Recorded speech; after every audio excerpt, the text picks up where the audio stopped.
berkenaan dengan Arab Saudi.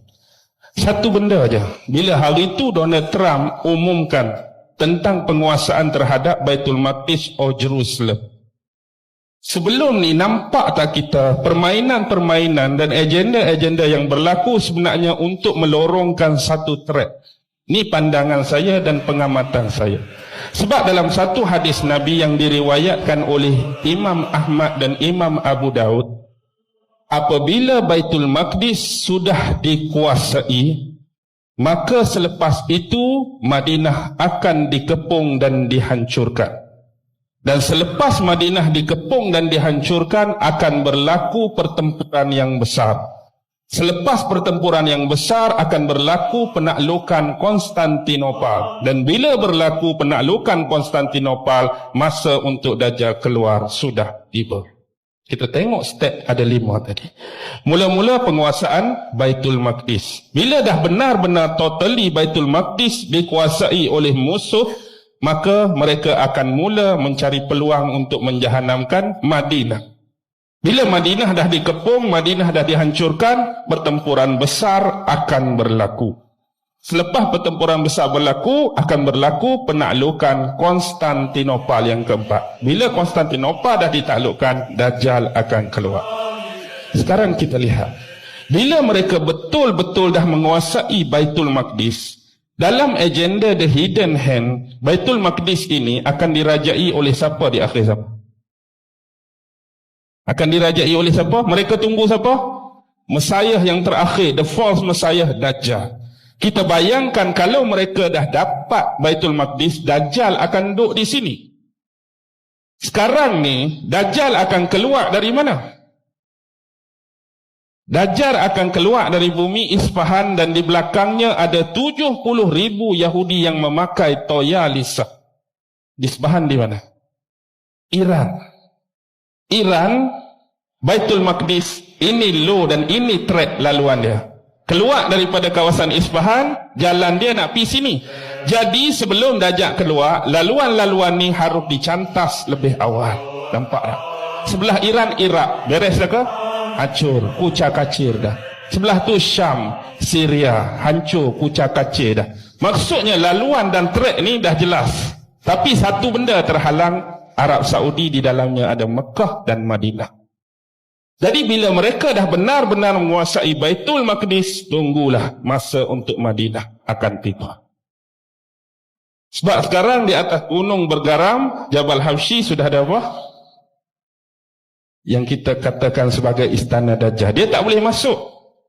Dia tak boleh masuk ke bumi Madinah. Tetapi juga Rasulullah menyebut bahawa satu masa, ingat tak hadis tentang ketukkan kaki Dajjal 3 kali. Bila Dajjal ketuk kaki dia, akan keluarlah manusia-manusia yang dikatakan bersifat munafik walaupun daripada dalam bumi Madinah. Ketukan yang kedua akan keluar lagi lelaki-laki dan perempuan. Ketukan yang ketiga keluar lagi. Yang tinggal yang betul-betul beriman. Walaupun kita rasa safe di situ, selamat di situ, tapi kalau yang kita tu ada bermasalah, kita juga akan terkeluar dan menjadi pengikut-pengikut Dajjal. Jadi bila mereka dah menguasai Madinah, otomatik laluan ni makin senang. Terus saja. Lalu ke Iraq, lalu ke Syam, lalu ke Arab Saudi, terus ke Israel. Anda nampak tak benda ni? Jadi permainan yang dibawa ialah Wahabi vs Syiah. Orang hak lawan Wahabi akan dituduh Syiah, orang hak lawan Syiah dituduh Wahabi. Kita hak duduk tengah ni yang kena. Lawan hak ni, oh Syiah kena. Lawan hak ni, kita kena Wahabi. Ni je permainan. Sebab tu bila mula-mula mereka umumkan penguasaan Baitul Maqdis oleh Donald Trump, ada ura-ura bahawa 2 negara Arab besar akan bertarung, akan berperang, iaitu Arab Saudi dengan Iran. Apa tujuan dia? Fahamlah, ikut law dan track tadi. Jadi sekarang ni, di samping mereka nak cari Imamul Mahdi, sebenarnya antara salah satu agenda dia, mereka nak melorongkan track dan laluan yang mudah kepada raja terakhir mereka. Dan ingatlah apa yang disabdakan oleh Rasulullah tentang kisah Nabi Allah Ibrahim dan Ismail. Mungkin ini adalah dari kacamata kerohanian guru-guru yang bersifat kesufian. Bila mana kita melihat anak Nabi Ibrahim, antara Ishak dengan Ismail, siapa yang kena sembelih? Ismail yang kena sembelih. Dan sembelihan Ismail itu keturunan dia adalah keturunan Arab sekarang. Dan kita lihat keturunan mana yang sedang disembelih dan dibunuh dengan sewenang-wenangnya sekarang untuk menjayakan misi ini. Ini adalah clue yang cukup penting.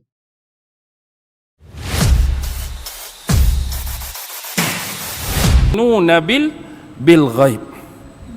Zalikal kitab, itulah kitab yang dinamakan sebagai Al-Quran, yang tidak ada sedikit pun keraguan padanya, yang dia ni dapat memberikan hidayah dan petunjuk bagi orang-orang yang bertakwa.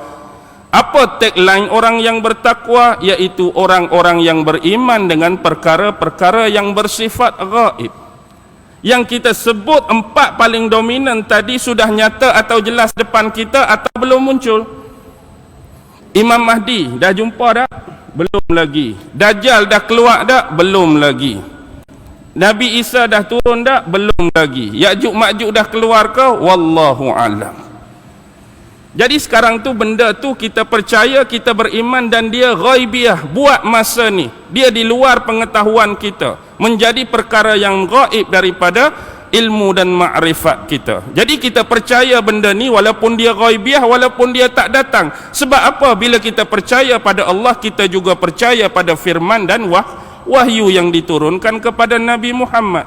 Jadi yang jadi penyampai kepada wahyu dan firman tersebut ialah Nabi Muhammad sallallahu alaihi wasallam, yang juga kita wajib mengimani dan membenarkan setiap kata-kata dia, setiap perbuatan dia, setiap pengakuan dan takrir daripada dia. Dan yang kedua ialah kita ni beriman kepada yang kita sebut awal tadi, iaitu beriman kepada hari kiamat yang nombor 5. Dalam hadis Nabi dengan Jibril disebutkan, antu'minu billahi wa malaikatihi wa kutubihi wa rusulihi wal yaumil akhir wa tu'mina bil qadari khairihi wa syarrih. Apa dia iman itu? Iman itu ialah beriman kepada Allah, beriman kepada malaikat, beriman kepada kitab rasulnya, hari kiamat dan qadarnya. Ketentuannya sama ada yang baik ataupun ketentuan qadarnya sama ada yang buruk. Jadi bila kita dah beriman kepada hari kiamat, inilah yang jadi paksi kepada kita untuk meyakini tentang keberadaan munculnya 4 kumpulan ataupun 4 individu yang dighaibkan daripada mata dan ilmu kita sekarang. Seterusnya, yang menjadi paksi kepada kekuatan benda-benda tersebut inilah dapat mengukuhkan keimanan, dapat mengukuhkan kepercayaan, dapat mengukuhkan keyakinan kita kepada Allah dan perkara-perkara yang terlibat dengan rukun iman yang 6 tadi. Sekarang kita nak alihkan tujuan ataupun pandangan kita malam ini kepada satu perkara. Inilah yang disebutkan sebagai Al-Mahdi. Bila kita sebut Al-Mahdi, apa maksud Al-Mahdi dalam bahasa Arab? Al-Mahdi ni ialah kata dasar, kata akar bagi huda, hidayah, iaitu yang diberi hidayah ataupun yang diberi petunjuk. Itulah makna Al-Mahdi, yang diberi hidayah ataupun yang diberi petunjuk. Kalau kita nak bahas dalam ilmu nahu atau ilmu saraf, dia disebut sebagai isim maf'ul. Isim maf'ul. Dan inilah yang disebut, yang kita boleh kaitkan dengan hadis yang diriwayatkan oleh salah seorang sahabat besar Nabi, iaitu Irbad bin Sariyah, yang mana hadis tu panjang tetapi di belakang dia sebut wa sunnatil khulafa'ir rasyidin al-mahdiyin. Maksudnya sunnah khulafah yang terpimpin, sunnah khulafah yang terbimbing, yang sentiasa diberi hidayah, yang sentiasa diberi petunjuk. Bila kita ambil umum kata Al-Mahdi, yang diberi hidayah dan petunjuk juga tidak terkecuali dan terkeluar daripada 4 orang sahabat yang utama, apa yang kita namakan sebagai Abu Bakar, Umar, Uthman dan Ali, kalau ambil umum hadis tadi. tetapi pengkhususan hadis-hadis yang diceritakan oleh Rasulullah bukan merujuk kepada 4 nama sahabat tadi, tetapi individu tertentu yang akan lahir daripada keturunan salah seorang ahli keluarga Rasulullah yang dikatakan berasal daripada keturunan Sayyidina Hasan bin Ali radhiyallahu taala anhuma dari sebelah bapa, dan ada riwayat yang menyebut akan datang daripada keturunan Husain bin Ali radhiyallahu taala anhuma dari sebelah ibu. Itulah yang dikatakan sebagai Al-Mahdi. Tetapi sebelum kita pi lebih jauh, ada seorang ulama dianggap sebagai ulama yang hebat dalam ilmu hadis, iaitu Imam Ibnu Qayyim Al-Jauzi rahimahullahu ta'ala. Imam Ibnu Qayyim ni, bila dia lihat hadis-hadis yang datang yang diriwayatkan oleh para sahabat, kemudian sampai periwayatan tersebut kepada ulama-ulama, dan bila sampai periwayatan tersebut ke tangan beliau, beliau mula menyaring hadis-hadis yang ada keterkaitan dan penisbahan dengan Imam Mahdi. Lalu beliau membuat satu komentar, hadis-hadis yang diriwayatkan mengenai Imam Mahdi terbahagi kepada 4 kumpulan hadis. Yang beliau sebut, yang pertama, ada hadis-hadis tersebut bertaraf sahih, ada hadis-hadis tersebut bertaraf hasan, ada hadis-hadis tersebut bertaraf gharib, ada hadis-hadis tersebut bertaraf maudhu' ataupun dhaif. Inilah pembahagian yang dibahagikan oleh Imam Ibnu Qayyim Al-Jauzi. Tetapi saya nak bawa di sini pengalaman-pengalaman dan pandangan-pandangan yang pernah diutarakan oleh ulama-ulama terdahulu yang khilaf bagi mereka siapakah Al-Mahdi yang dimaksudkan oleh Rasulullah, yang dimaksudkan oleh Nabi, yang akan muncul di akhir zaman, kepada sekurang-kurangnya 4 bahagian. Bahagian yang pertama, ada ulama-ulama sebelum kita ni berkomentar bahawa Imam Mahdi yang dimaksudkan oleh Nabi yang akan muncul di akhir zaman ni tidak lain dan tidak bukan merujuk kepada individu yang sama yang akan diturunkan oleh Allah, iaitu Nabi Isa alaihi salam. Jadi jangan pelik, jangan cepat melatah. Jadi ulama-ulama sebelum kita dah ada yang berpendapat dan berpandangan demikian. Maksudnya Imam Mahdi itu orang yang sama, iaitu Nabi Isa alaihi salam yang akan diturunkan oleh Allah di akhir zaman kelak. Satu pandangan. Yang kedua, ada juga yang berpandangan Al-Mahdi itu adalah nama salah seorang khalifah daulah ataupun Bani Abbasiyah. Kalau kita belajar tentang dinasti dan kerajaan Islam, selepas Sayyidina Ali itu ada dinasti Umayyah, ada dinasti Abbasiyah, ada dinasti Andalusia, ada dinasti yang panjang sampailah dinasti Utsmaniyah. Tapi dinasti yang kedua, Daulah Abbasiyah tu, ada salah seorang khalifah dia dengan gelaran Al-Mahdi daripada kabilah Bani Abbas. Ada juga ulama yang berpendapat dan kata Al-Mahdi yang dimaksudkan tu, yang akan datang tu, merujuk kepada salah seorang khalifah daripada dinasti Daulah Abbasiyah. Dan perkara ni dah berlalu dan berakhir pun kalau merujuk kepada dia. Jadi kita terima pandangan dan pendapat tersebut dengan hati yang terbuka. Itu pendapat, itu pandangan. Dan yang ketiga ialah, yang inilah yang disepakati oleh sebahagian besar ulama-ulama ahli sunnah wal jamaah, dan saya kira peratusan besar yang diyakini dan dipercayai oleh kita semua malam ini, iaitu Imam Mahdi masih lagi belum dimunculkan oleh Allah, tetapi seorang individu, figure, personality, insan yang akan dibangkitkan oleh Allah di akhir zaman kelak. Yang kita sebut sifat dan ciri dia tadi ialah salah seorang daripada keturunan Nabi, yang keturunan bapa melalui Hasan, keturunan ibu melalui Husain. Maksudnya dia tak muncul lagi, dia akan datang di kemudian hari bila dekat nak hari kiamat.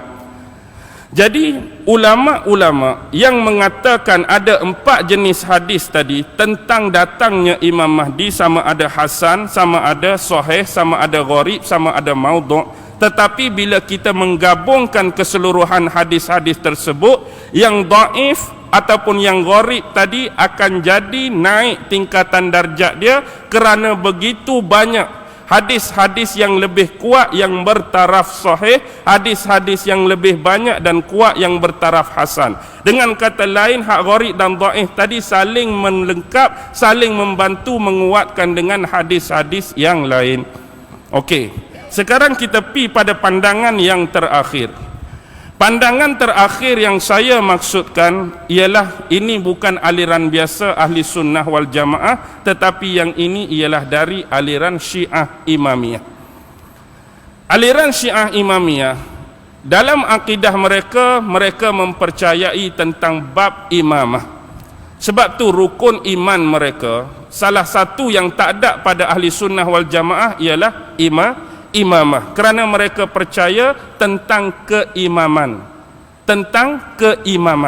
Yang tu yang dia ada imam 12 tu bermula daripada Saidina Ali, Hasan, Husain, Ali Zainul Abidin, Muhammad Al-Bakhir, Ja'far As-Sadiq, Musa Al-Kazim, Ali Al-Hadi, sampailah yang nombor 11, iaitu Muhammad bin Hasan Al-Askari. Jadi nombor 12 dia tunggu tu ialah Imam Mahdi.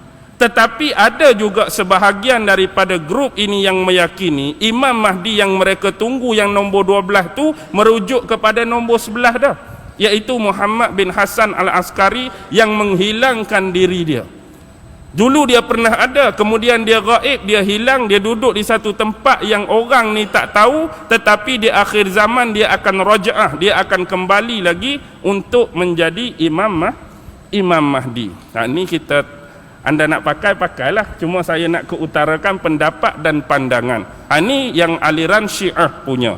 Jadi secara umumnya terdapat 4 pandangan, 4 yang pernah dikeutarakan ulama-ulama sebelum kita. Pertama, saya ulang balik, Imam Mahdi merujuk kepada Nabi Isa sendiri. Yang kedua, Imam Mahdi merujuk kepada salah seorang khalifah daripada daulah Bani Abbasiyah. Yang ketiga, yang disepakati oleh sebahagian besar peratusan ulama ahli sunnah wal jamaah, dia ni tak muncul lagi. Dan yang keempat, aliran Syiah yang mengatakan imam ke-11, iaitu Imam Muhammad bin Hasan Al-Askari. Baik, sekarang ni habislah bab yang pertama kita sebagai muqaddimah. Jadi inilah muqaddimah kita yang saya namakan sebagai bab pertama, pengenalan, untuk kita menjurus kepada bab-bab yang lebih berat, bab-bab yang lebih kasar. Jadi seterusnya saya akan pergi kepada bab ataupun topik yang kedua, iaitu nama-nama ulama besar dan kitab-kitab karangan ataupun hasil karya mereka yang menceritakan dan meriwayatkan tentang kedatangan Imam Al-Mahdi. Faham betul lah, topik yang kedua, bab yang kedua ni nama-nama ulama besar dan hasil karya, kitab-kitab karangan mereka yang meriwayatkan hadis-hadis tentang kedatangan Imam Al-Mahdi di akhir zaman. Baik, antara yang saya boleh senaraikan, memang banyak kitab-kitab yang terhasil daripada kalangan ulama ahli sunnah wal jamaah. Antaranya yang pernah sampai ke tangan kita hari ini hampir 63 buah kitab yang diketahui, yang dicetak, yang dapat dibeli, yang dapat dibaca, yang dapat dinikmati ilmu dia. Tetapi di luar pengetahuan kita mungkin masih banyak kitab-kitab yang tidak sampai ke tangan kita, yang menceritakan tentang kehadiran dan kedatangan Imam Mahdi, baik ulasan mereka itu secara umum atau ulasan mereka secara khusus tentang sifat-sifat, tentang kita kata perangai-perangai, tentang perilaku-perilaku, tentang keadaan-keadaan menjurus kepada Imam Al-Mahdi. Antaranya saya akan sebutkan beberapa nama ulama dan kitab karangan mereka tentang periwayatan tersebut.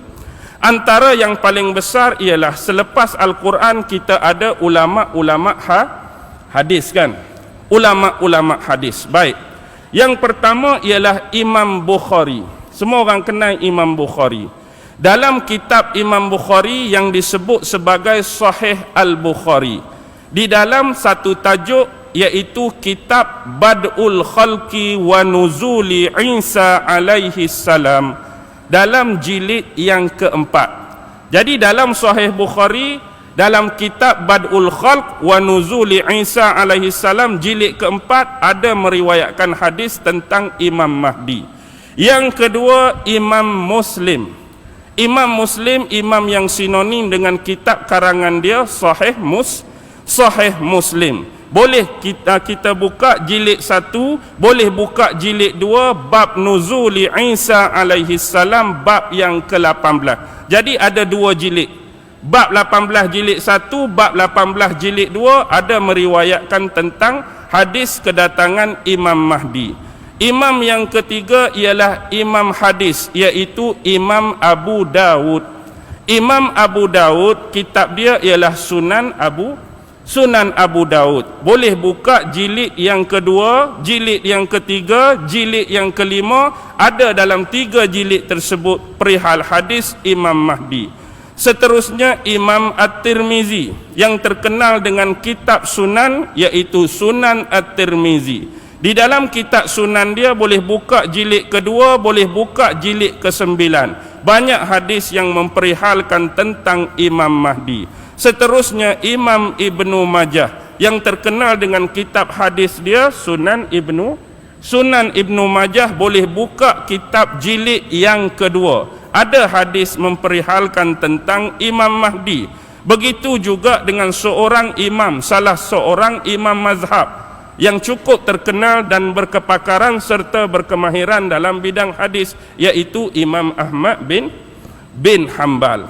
Imam Ahmad bin Hanbal dia ada satu kitab hadis yang bernama Musnad Ibnu Hanbal. Boleh buka jilid pertama dan jilid ketiga, ada hadis tentang kedatangan Imam Al-Mahdi.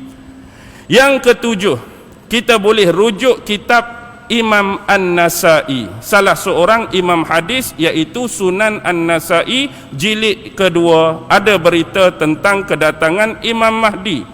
Imam yang ke-8 iaitu Imam Al-Hakim, salah seorang ulama besar hadis, Mustadrak ala Sahihaini. Dialah ulama hadis yang menyaring kembali hadis-hadis sahih daripada Bukhari dan Muslim, lalu menamakannya sebagai Al-Mustadrak ala Sahihaini. Boleh buka Mustadrak ala Sahihaini jilid yang keempat, ada hadis pasal Imam Mahdi. Begitu juga yang ke-9, Imam Ibnu Hajar Al-Haytami, kitabnya Sawa'iqul Mukhriqah, khusus tentang Imam Mahdi. Yang ke-10 juga Imam Ibnu Hajar Al-Haytami, Al-Qaulul Mukhtasar fi Alamatil Mahdiyil Muntazar, juga kitab yang khusus saja-saja pasal Imam Mahdi. Begitu juga imam yang ke-11, Imam Ibnu Tawus dengan kitab dia Al-Malahim wal Fitan. Imam yang ke-12, Imam Tabarani, ulama besar hadis, kitab dia Al-Ma'jam. Yang ketiga, Imam Ibnu Hajar Al-Asqalani, syarah bagi Sahih Bukhari Fathul Bari jilid yang ke-7. Begitu juga Imam Ibnu Hajar Al-Asqalani, juga yang nombor 19, Tahzibus Sabit jilid ke-9. Yang ke-20 juga Imam Ibnu Hajar Al-Asqalani, kitab dia Nuzhatun Nazar. Nak lagi yang ke-16, Imam Baihaqi dalam Sunanul Kubra. Nak lagi Imam Jalaluddin As-Suyuti dalam Jami'us Shaghir, Imam Jalaluddin As-Suyuti dalam Alamatil Qiyamah. Begitu juga dengan Imam Ibnu Asakir, seorang tokoh sejarah dan sirah, iaitu Tarikh Ibnu Asakir jilid keempat, ada kisah Imam Mahdi. Salah seorang tokoh tafsir, Imam Tabari, yang terkenal dengan tafsir Tabari, juga pengarang kitab sejarah dan sirah Tarikh Umam wal Muluk, atau dikenali Tarikh Tabari. Buka jilid yang ke-7. Nak lagi kah? Nak lagi tak payah dah tak? Jadi ada 63. Ini adalah nama-nama ulama besar. Sebahagian besar adalah beraliran Ahlus Sunnah wal Jamaah, yang mana hasil karya mereka ni, kalau yang ulama dalam bidang hadis, mereka telah meletakkan bab-bab dan topik tertentu di dalam kitab hadis mereka tentang kedatangan Imam Al-Mahdi. Jadi ulama-ulama yang terkemudian daripada mereka seperti Imam Ibn Hajar Al-Asqalani, Imam Ibn Hajar Al-Haytami, Imam Suyuti, Imam Abu Nu'aim, Imam Hamad, mereka meletakkan satu kitab secara khusus tentang hadis-hadis yang diriwayatkan oleh imam-imam sebelum ni tentang kedatangan Al-Mahdi.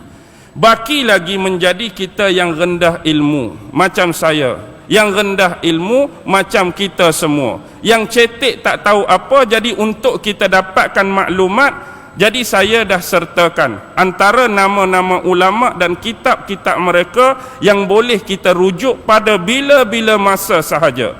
Kalau kita ada masa cari, kita ada masa belajar, kita ada masa talaki, kita ada masa fahamkan hadis-hadis tersebut. Jadi ini yang membawa kita kepada topik ataupun bab yang kedua. Sekarang saya nak berpindah kepada topik ataupun bab yang ketiga, iaitu sahabat-sahabat Nabi. Sahabat-sahabat Rasulullah, siapakah di antara mereka yang meriwayatkan hadis-hadis berkenaan kedatangan Al-Mahdi? Jadi ramai-ramai sahabat Nabi, ramai-ramai sahabat Rasulullah sallallahu alaihi wasallam tadi, berapa ramai dan siapakah antara mereka yang meriwayatkan hadis-hadis daripada Nabi semasa hayat dan hidup Nabi tentang kedatangan Al-Mahdi?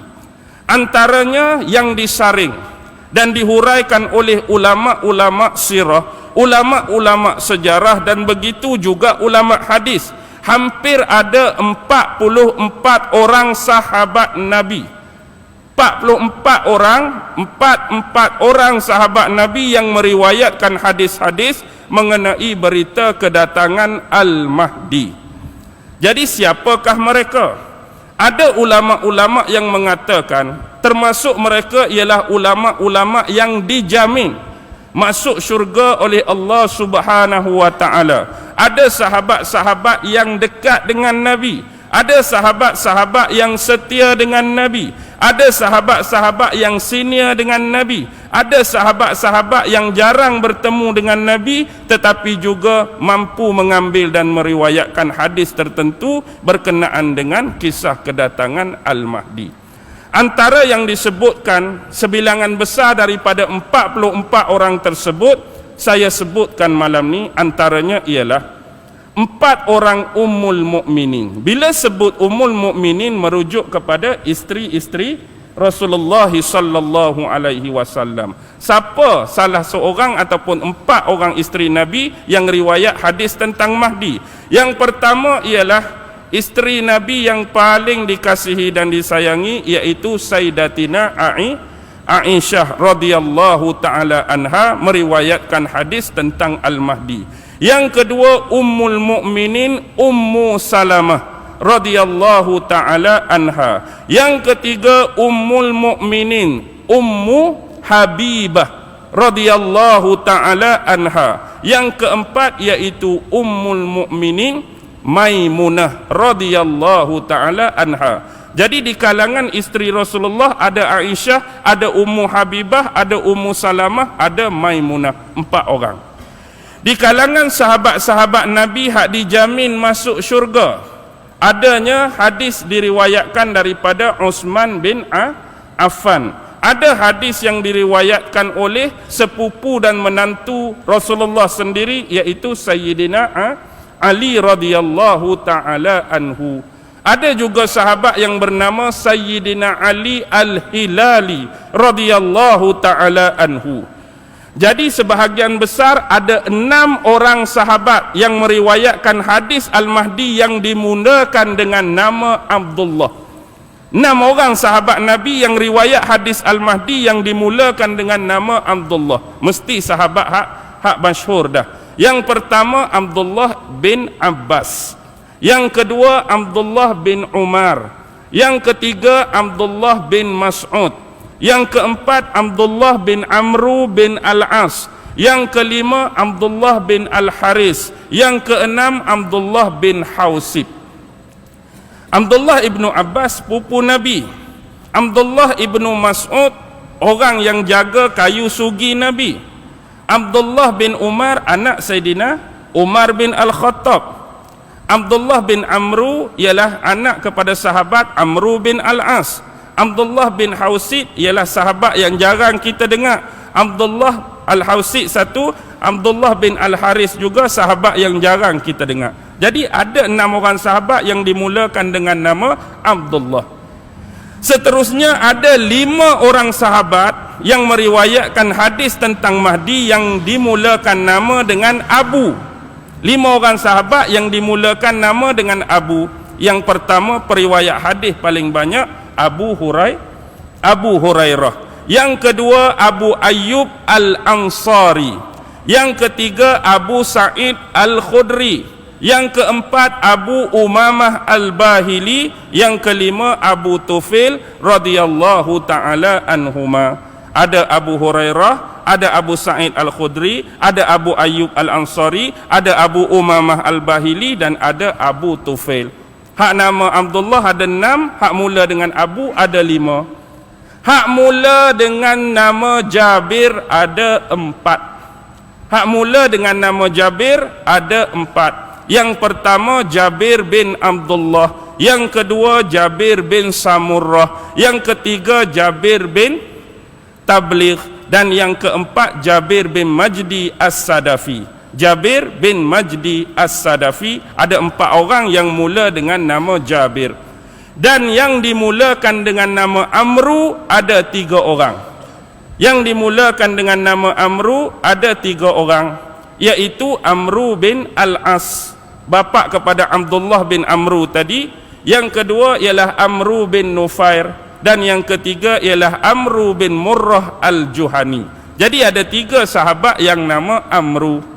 Seterusnya sahabat hak biasa-biasalah, hak perseorangan. Sayyidina Huzaifah bin Al-Yaman, Sayyidina Ammar bin Yasir, Sayyidina Buraidah, Sayyidina Sauban, Sayyidina Salman Al-Farisi, Sayyidina Zubair bin Al-Awwam, Sayyidina Talhah bin Ubaidillah, Sayyidina Tamim Ad-Dari, Sayyidina Qais bin Ahnaf dan seumpama dengannya. Jadi bila gabung-gabung semua tu berjumlah berapa orang?